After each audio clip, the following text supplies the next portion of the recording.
learning target today, I will be able to evaluate and graph one-step algebraic inequalities involving addition, subtraction, multiplication, and division by applying inverse operations so that I can find the unknown values that make the statement true.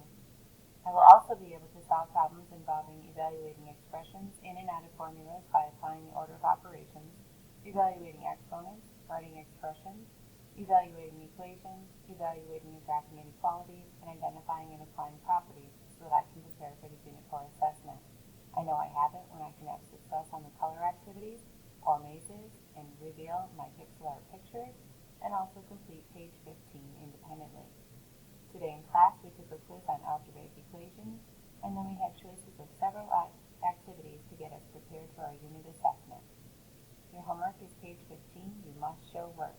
You do not need to complete any of the activities. Your only thing to do is page 15